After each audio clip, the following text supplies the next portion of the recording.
Okay, well, good afternoon or good morning, everyone, and thank you for joining us for this month's COSSA Headlines, a monthly look at what's new and noteworthy in social science policy.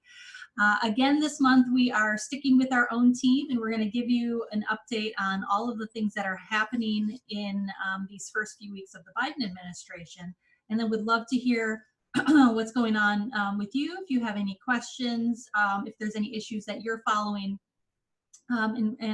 There's a lot we're not going to cover today, so we're happy to answer questions about those items as well. So let's jump right into the headlines. All right, so in congressional news, it's still very much a moving target when it comes to committee appointments. House and Senate are still organizing themselves, but of course with transition, nominations, needing confirmation in the Senate, and then of course the impeachment trial. And still, I'll tell you, a lot of raw nerves on the Hill related to the insurrection. Things are delayed, as you might imagine. So we are starting to see some of the committees being populated. The House Appropriations Committee has finally organized, and now we know that Congresswoman Rosa DeLauro of Connecticut is the new Appropriations Committee full committee chair, and Matt Cartwright, a Democrat from Pennsylvania, is the new Commerce, Justice, Science chair, that's the committee that funds NSF and Census and National Institute of Justice and other programs we care about. Ms. DeLauro also is staying on as the chair of the Labor H subcommittee, and that's the NIH and the Department of Education subcommittee too, in addition to chairing the full committee. So that's good progress. We're waiting still to hear from the House Science Committee and which freshman members will be assigned there, and then lots of organization still needed in the Senate, which, as you can imagine, is a bit preoccupied at the moment. So stay tuned. We are watching very closely, which has a lot of bearing on our activities, including our Advocacy Day, as we like to target, as you might expect, members of Congress who sit in important seats in the Congress and on important committees. I'm not going to say anything until a little bit later about the executive actions coming out of the Biden administration. Similarly, I'll talk more in a minute about President Biden's science team that he's appointed and folks who are now advising him. I did want to say a word about a new NIH website specific to COVID-19 research.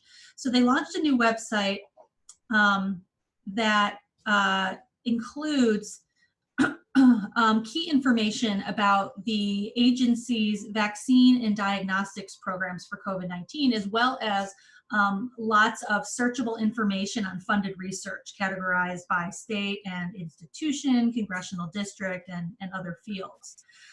The website also includes the latest public-facing information on COVID-19 vaccines and testing, information about participating in clinical trials, and other federal agency resources. So you can find that at covid19.nih.gov.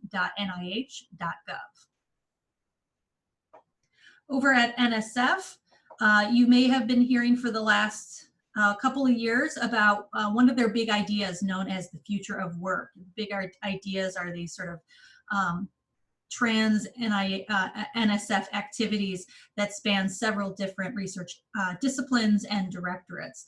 But this one is largely seen as very central to SBE and social and behavioral research generally.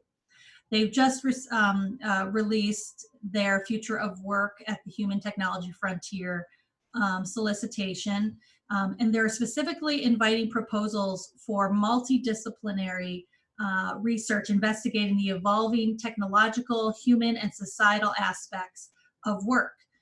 Researchers from the SBE Sciences are asked to collaborate with researchers in computer science and engineering and learning sciences to investigate the potential impacts of technological innovations and disruptions. And so more information is available in the solicitation, and proposals are due March 23rd. Okay, turning over to some community news. The National Academy's Committee on National Statistics is seeking nominations for individuals to work on a panel undertaking a study to review current methodologies related to measuring sex as a non-binary construct, gender identity, and sexual orientation in surveys and other research areas.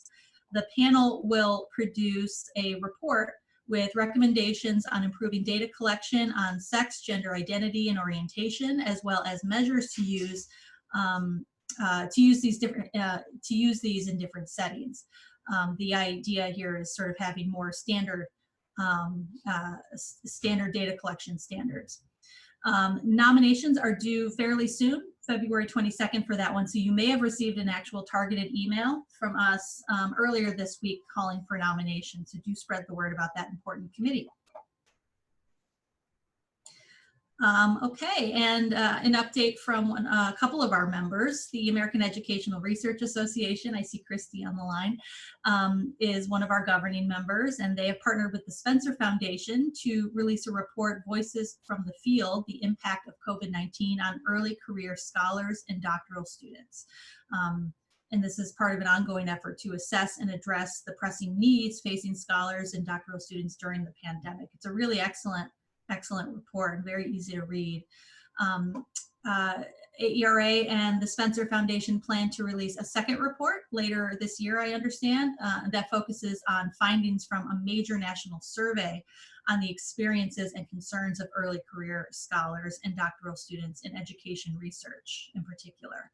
So you can go to the AERA website to check out that really useful report. And from another one of our governing members, the American Statistical Association has launched a new monthly podcast called Practical Significance, and it's really good. I listened to it the other day. It's hosted by Ron Wasserstein, ASA's executive director, and Donna Ladon, who's ASA's director of strategic initiatives and outreach. And they use it to bring compelling stories of data science and statistics from within the ASA membership and to promote careers across these disciplines. The first episode a few weeks ago featured Rob Santos, who's ASA's president right now, discussing his work previously at the Urban Institute and his goals for the American Statistical Association under his leadership. And I believe the latest podcast episode just came out this week. So go ahead and check that out. It's actually very well done. Okay, and just a few updates from us. Again, save the date for Social Science Advocacy Day. We're getting closer to opening registration. Like I said earlier, we're waiting to see what the Congress does with their committee appointments as we set state and district targets, make sure that we have folks representing, the most key areas for our sciences, but it will be opened up more generally as well. So if you're interested and you don't happen to be in one of the target states we identify in the next week or so, you can still register, rest assured. So take a look out for that in the next week or two. You may have seen requests for sponsorship. We're really relying on our generous sponsors this year to underwrite the event so we can keep registration rates extremely low. And so consider that. It does come with free registrations. And if you need more information, you can just let me know. And finally, if you haven't seen it yet, our latest Why Social Science post. If you joined us last month for COSSA Headlines, this will sound very familiar. The authors of the NIH report on COVID-19 vaccination communication, applying behavioral and social science to address hesitancy. We had those authors with us last month, and they kindly agreed to write a piece for Why Social Science. And so I encourage you, as they encouraged us last month, to not only read the Why Social Science post, but share the report widely. It is incredibly useful in helping us all better communicate to varying audiences why vaccination is so critically important. So again, all of these and much more are included in our COSSA Washington update, and the link is there on the screen. Okay, I we're going to head into our deep dive. Since it's just us and no outside speakers today, if any questions pop up related to any of the topics we just went over, do go ahead and put them in the chat. We'll have time at the end to discuss the deep dive topics or anything else. Okay, so the first few weeks of the Biden administration, it's been a whirlwind, and transitions usually are, but this is no ordinary year, as we all know. So what we're going to do here is talk about many of the executive actions that we've seen, and particularly how they relate to the previous administration, as well as how they relate to COSSA's recommendations that we put forward. You'll recall we did discuss previously our transition document that we submitted to the transition teams back in December. That includes about 32 or so actions that the administration should take relative to science and social and behavioral science in particular. And you know, we're very pleased that a lot of those actions have been taken up already, so we'll talk about that. But then there's still, you know, more work to be done. Now, given it's only been a couple of weeks since we've started this administration, and so it's great news that they're moving at such a fast clip, but some of the actions that we're seeking will take some extra time. So we'll just have to be patient as that process goes through. I also wanted to mention that you see on the screen here, we've turned our transition document into a legislative agenda. We pulled out the recommendations that are specific to Congress, and we turned it into a sort of front and back two-pager that you can pull from the website. We'll be using this as part of our advocacy day. You can use it as part of your outreach to the Hill as well. It's just a very easy snapshot with some very specific recommendations that are congressionally focused. All right, so let's turn to some of the details. The president's science team was actually announced before Inauguration Day. This is unbelievably significant. I think you've probably heard us say this before, but the Obama administration, among President-elect Obama's first actions was to name his science team. That sent such a powerful, strong message. The fact that the science team was named right out of the gate sends a very important message. And for comparison, the Trump administration and President Trump did not name an OSTP director until more than 2 years into his term. You might remember, you know, there was all this flurry of activity just in the last 2 years. You might remember that, you know, J-Corps and all these activities and White House summits on research security and sexual harassment and all of these things. Well, that just happened in the very recent past because there was a huge delay in creating any sort of science infrastructure in the last administration. So these are friendly names and certainly friends to the social sciences who have been named part of the science team. Of particular note, of course, is Alondra Nelson from the Social Science Research Council.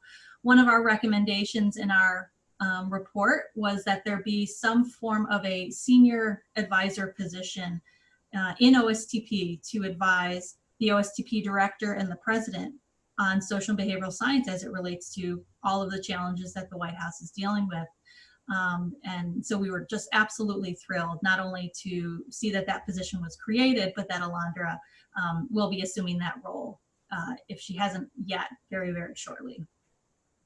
And then Francis Collins will be the NIH director still, and this will be his third presidential administration, and he is breaking records with his tenure at the NIH. Okay, related to his science team, the president did issue an executive order reestablishing PCAST, the President's Council of Advisors on Science and Technology. This is sort of the highest level advisory body to the president in the country. And so it's led by, you know, the most renowned scientists. And so he has named his co-chairs, Francis Arnold of Caltech and Maria Zuber of MIT. Those names might be familiar to you. And Eric Lander as the OSTP director will also co-chair. I should have mentioned that another one of our recommendations was that the OSTP director be a cabinet position, and that has been achieved as well through executive action, and that's huge for the scientific community. PCAST is a large committee, and each president can choose whoever they want. So even though PCAST was populated towards the end of the Trump administration, the decks are cleared now, and President Biden will be appointing his own advisors. So we will be certainly pushing as hard as we can to get some social and behavioral scientists into PCAST for this year. Okay, turning to some of the other executive actions that you might have heard about or been following in the last administration. On January 27th, President Biden issued a memorandum on restoring trust in government through scientific integrity and evidence-based policymaking. And in it, he states that it's the administration's policy to make evidence-based decisions guided by the best available science and data, which, you know, it's hard to argue against. It's hard, you know, 5 or 6 years ago, we'd be thinking, why does that need to be stated in a presidential document? But we were all around for the last couple of years and saw, excuse me, what happened to science during that period. And so his memorandum is affirming that scientific findings should never be distorted or influenced by political considerations. That was a central, almost right out of the gate recommendation in our document as well. And so it's wonderful to see one of the very first actions taken by this administration is underscoring that principle that science should not be politically distorted in some way. It also, this action updates the Obama administration's executive order requiring agencies to develop scientific integrity policies. Scientific integrity really became a buzzword during the Obama administration, calling on agencies to create policies, but there wasn't a lot of consistency across agencies about what those policies include. And for a lot of agencies, frankly, it was a check the box activity. Yeah, we have a statement on scientific integrity and now we're done. Other agencies like NSF took it very, very seriously. And so the Biden action actually goes a little bit further and sets more detailed requirements for what should be included in agency scientific integrity policies and how they should complement each agency's evidence-based, evidence-building plans, building again on the Evidence-Based Policymaking Act, which we've reported on quite a bit previously. Also of particular interest, this action would require that each scientific agency or agency that oversees scientific research designate individuals to act as a chief science officer and a scientific integrity official or officer as well. So those are new positions and very, very interesting. We'll be watching the implementation of that very closely. Okay, hold on, let me just move this, okay. Okay, another executive action. So very early in the Biden administration, there was another executive order that rescinded the Trump administration's actions that attempted to push back against perceived political correctness by sort of prohibiting trainings and other activities that touch on white privilege, structural inequality, implicit bias, critical race theory. This, you know, really blew up over the summer, I guess, amid, you know, the murder of George Floyd and then the protests that ensued. And this really did cause a lot of angst, not just, you know, for sort of racial injustice issues in the country, but these are key tenets of a lot of social and behavioral science disciplines and fields to study these concepts. And so we were very pleased when President Biden's executive order on advancing racial equity and support for underserved communities through the federal government doesn't only revoke Trump's policies related to this topic, but actually sets policies of actively working to improve racial equity government-wide. It outlines systematic approaches for accurately assessing whether agency policies and actions create or exacerbate barriers to full and equal participation and identifying strategies to remove barriers. It also establishes an interagency working group on equitable data to be co-chaired by the chief statistician, which we don't have a nominee for, and the chief technology officer, similarly, and tasked with facilitating the collection of detailed demographic data on ethnicity, gender, disability, income, veteran status, and other key demographic variables. There were other executive orders sort of related to equity that the president has signed, including some prohibiting discrimination on the basis of gender identity and sexual orientation, and combating bias against Asian Americans and Pacific Islanders, specifically around the COVID-19 and sort of the hate crime and other discrimination that's been happening to Asian Americans and Pacific Islanders. Okay, now I'm going to turn things over to Julia, who will take us through the next couple of executive orders. Thanks, Wendy. Okay, so the another major piece of the Biden administration's policy priorities is obviously dealing with the COVID-19 pandemic. And among the executive orders that the president signed related to COVID-19 was one on ensuring a data-driven response and sort of planning for future public health threats. So this executive order states the administration's policy that the COVID-19 response is going to be guided by the best available science and data, including by building back a better public health infrastructure. So just again, reaffirming that commitment to making policies based on evidence and science. And then the executive order sort of goes on to do a couple of important things. First, it sets up some structures for facilitating data sharing among federal, state, local, territorial, and tribal governments for COVID-19 data. All federal agencies are instructed to designate a senior official to serve as an agency lead to work on the COVID-19 pandemic and related data issues. So that includes the Departments of Defense, Justice, Commerce, Labor, Health and Human Services, Education, as well as the White House Offices of Management and Budget, the Office of the Director of National Intelligence, the Office of Science and Technology Policy, as well as the National Science Foundation. So all of these sort of science and policy agencies will be working together to better solve some of these data sharing issues that we saw last year, where systems weren't interoperable or people were collecting different kinds of data that didn't quite match up. In addition, the executive order states that it's the government's policy that COVID-19 data should be open to the public and accessible in human and machine readable formats, obviously de-identified data, not identifiable data. But this sort of dovetails with some of the Foundations for Evidence-Based Policymaking Act policies of ensuring federal data is open by default. So it sets up a couple of structures for making sure that COVID data is accessible.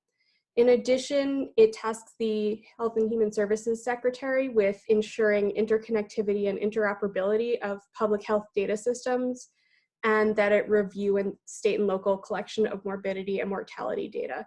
And the secretary will issue a report based on his findings, her findings. I'm spacing on the gender of our secretary.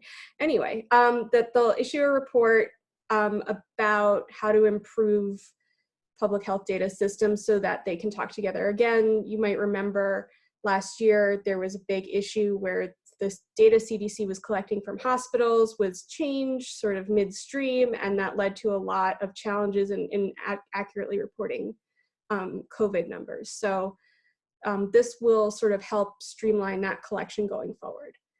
And lastly, the Office of Science and Technology Policy and the National Science and Technology Council is asked to develop a plan to advance innovation in public health data and analytics going forward. Not a lot of information on what that plan should look like in the executive order, but we'll certainly be watching to see what's recommended. Wendy, can you hit the next slide? Thank you.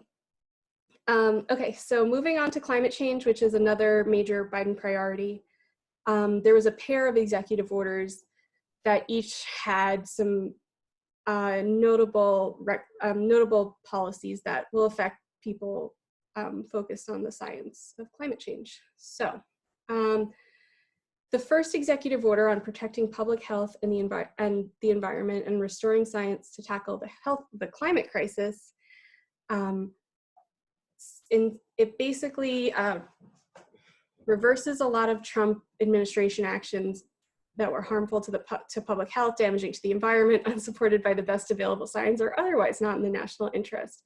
So a bunch of Trump-era policies are struck down, and then it does several things, including revises the way that the social cost of carbon, methane, and nitrous oxide measurements are calculated. It sets up a working group to reevaluate the way that these measurements are calculated to better quantify the impact of emissions on social systems.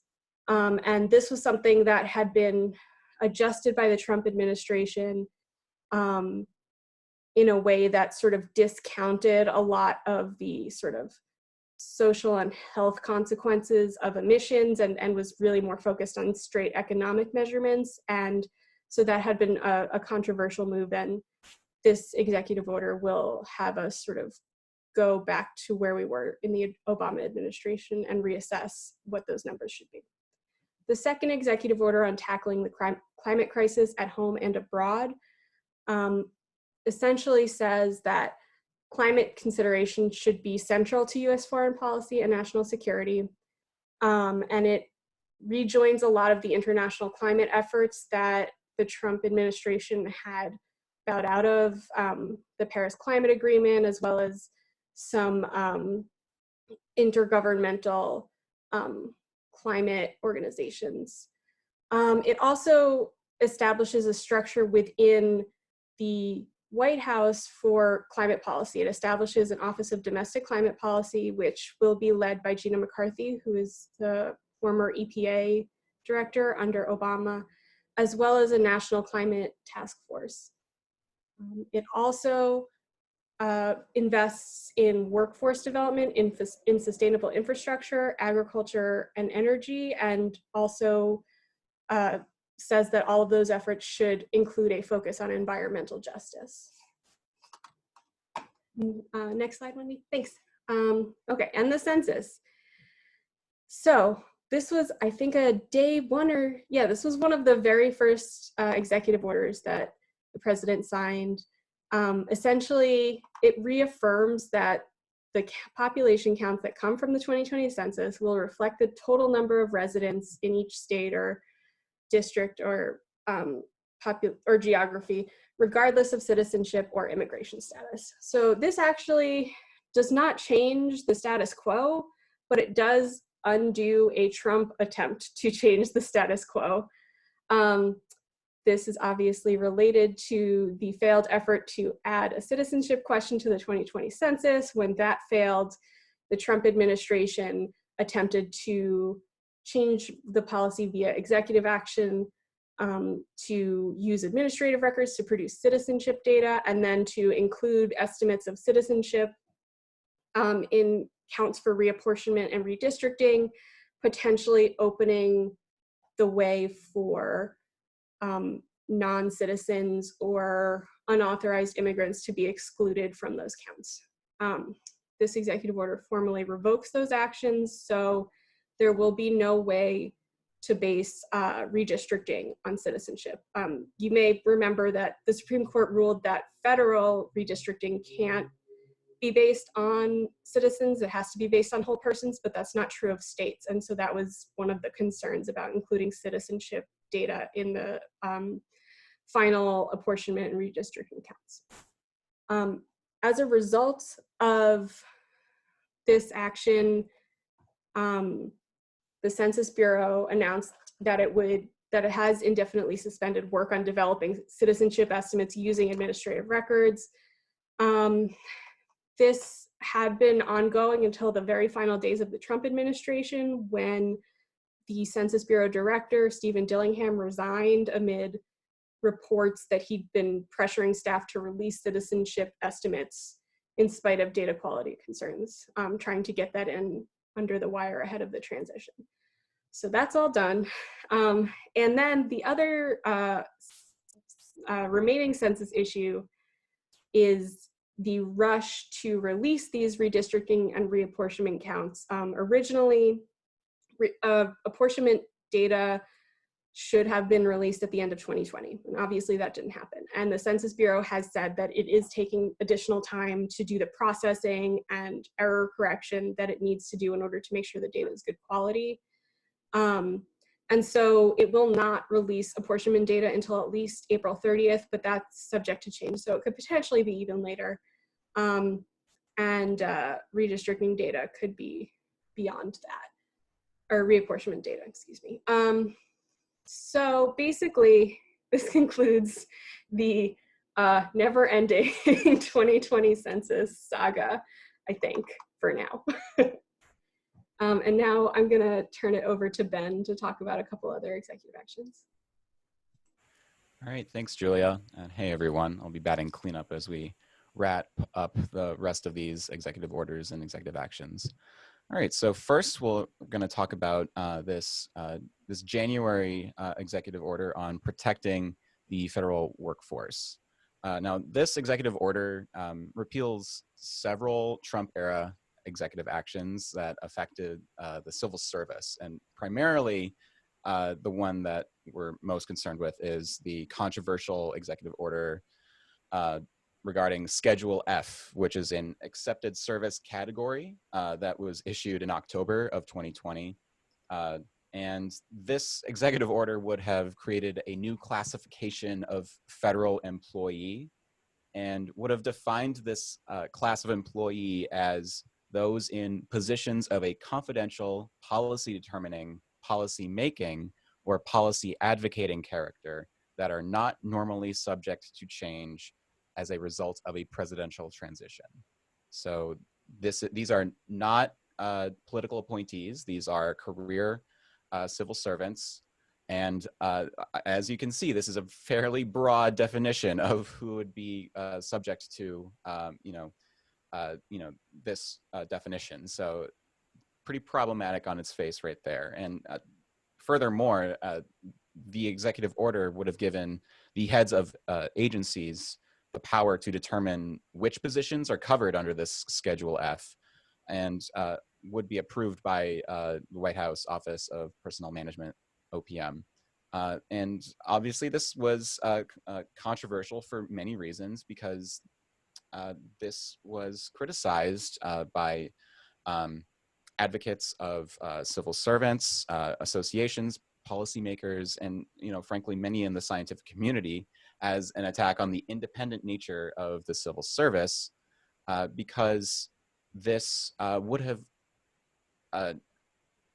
basically turned a significant portion of the civil service into a political appointee light, that it would have made it much easier to hire and fire civil servants based on political affiliation rather than by merit or any other more typical reason to hire and fire civil servants. So I think it's fair to say that collectively, these groups that are advocating for rights of federal employees and many in the scientific community are collectively letting out a sigh of relief now that this is being repealed. It's no longer going to be implemented. Next slide, please.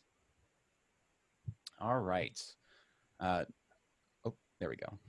All right, and then last one is this proclamation on ending discriminatory bans on entry to the United States. So this is also a January proclamation where President Biden ended several orders from the Trump administration that banned individuals from traveling to the United States from specific countries. Primarily, these orders were from banning individuals from African countries and countries with large Muslim populations.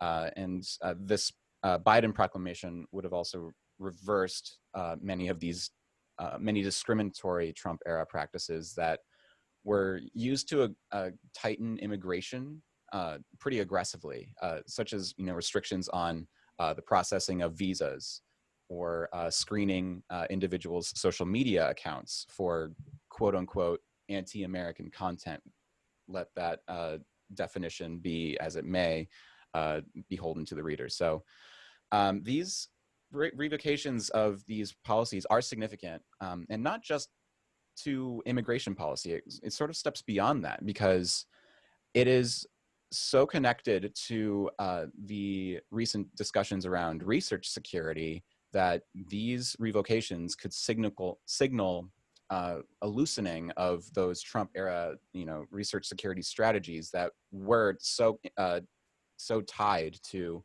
these restrictions on visas and on immigration laws. And especially when it comes to restrictions on Chinese citizens or people of Chinese ancestry. That was a big focus of the Trump administration, to restrict potential spies that are representing the Chinese government from performing intellectual property transfer on behalf of the Chinese government. So this is all a little confusing and very tied together, and I will mention that if you want a better background of research security, especially over the past, the incidences from the past 2 years or so, COSSA did put together 2 hot topics on this on these issues specifically.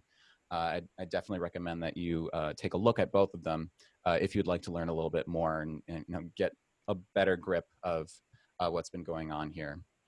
That being said, this is also not the end of the research security discussion, because there are some reports coming out that the Biden administration will be considering shifting its research security strategy away from these sort of immigration-centric actions and towards a series of recommendations that were listed in a very late Trump administration memorandum called the National Security and Presidential Memorandum 33, or NSPM 33, which was essentially a roadmap for future research security policy that was not as grounded in immigration restrictions, but more on the vetting of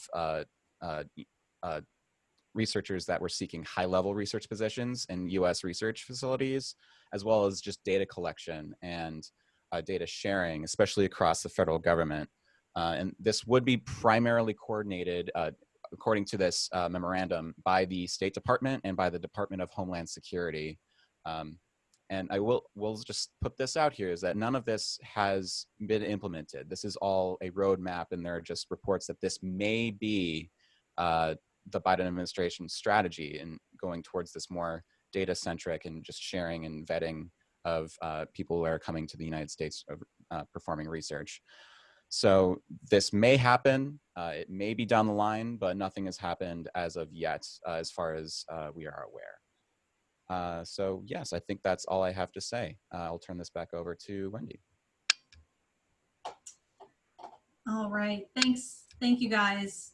So we covered a ton of ground, and some of these issues may sound familiar to you, and that's because we've been covering them for the last couple of years. So if you want more background on any of these topics, just check out the COSSA Washington Update Archive, and you can find a lot more. Or just reach out to any one of us.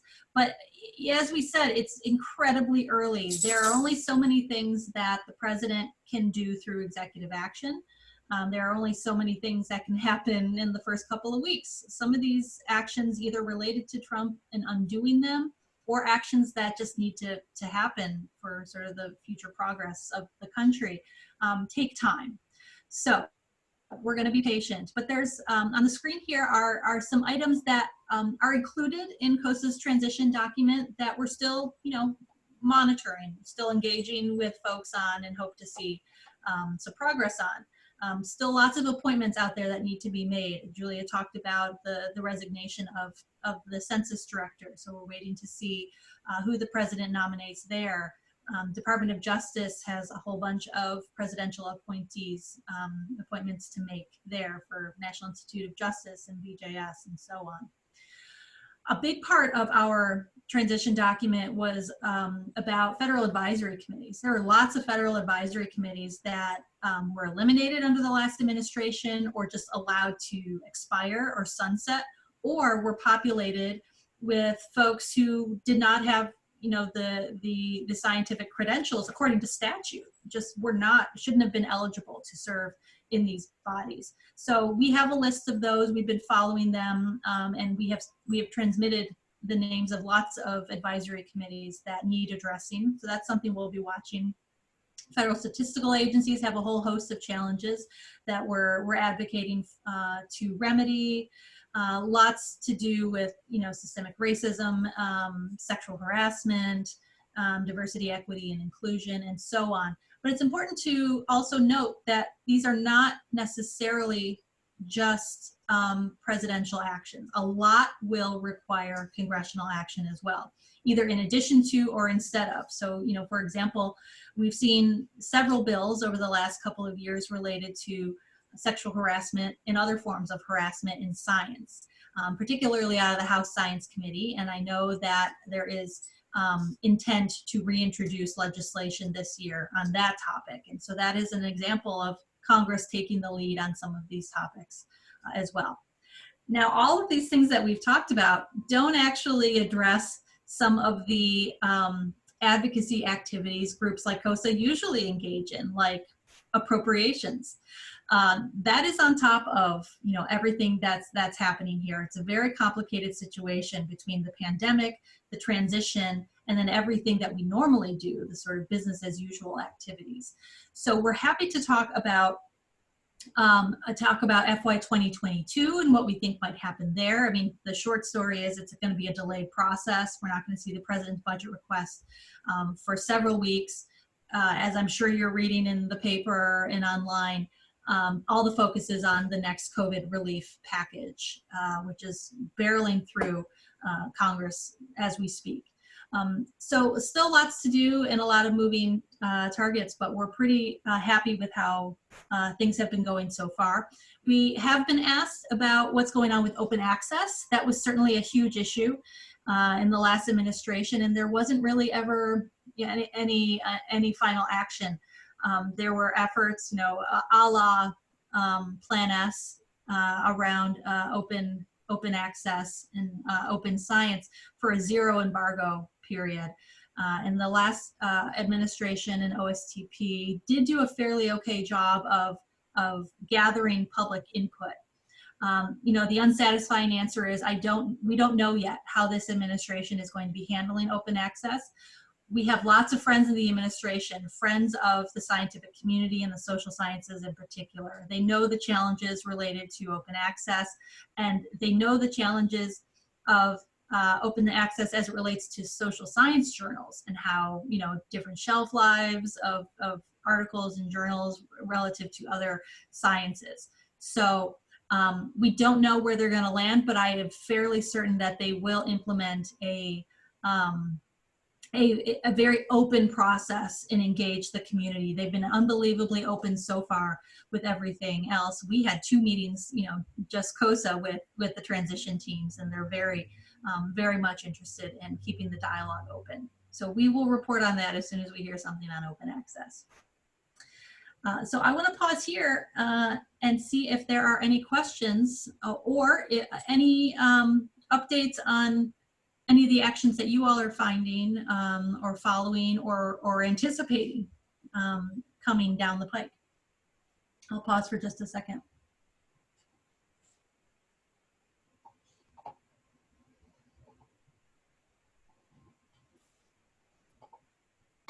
Okay. Well, seeing none, you all know how to reach us if you have questions. And again, check out Wendy, we actually have a question in the chat. Oh, awesome. From Camille Gamboa. Did we say if we have a list of the social scientists hired in the new administration? Oh, I did not say that, but we definitely are keeping tabs on who is being appointed to different positions. We have lots of colleagues in the scientific community who who have moved over or will be moving over to the new administration. But where we're at right now is really the appointment at the highest level. So there's so many of these positions we care about, like the National Institute of Justice, where until the Attorney General is in place, and then the Assistant Attorney General for OJP, you got to sort of work your way down. So the folks we're hearing about now are the ones who are moving into OSTP in different White House offices.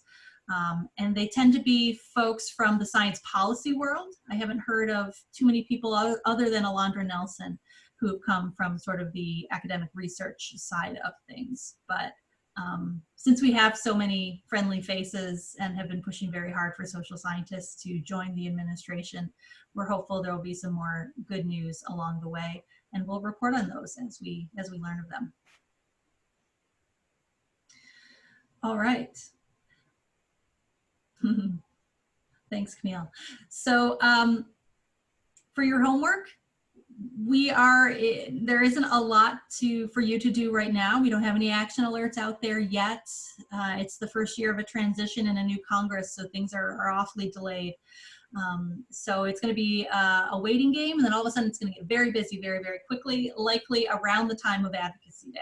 So keep an eye out for that registration, and in the meantime, the best thing you can do is to make sure that your colleagues are signed up for the COSSA Washington update as well. We provided updates of all of the executive orders we talked about today in very digestible bits that you can use to distill what is actually happening in these multi-page legalese documents. So we will continue covering those, as well as actions of the new Congress, as we always do and as we have for the last 40 years.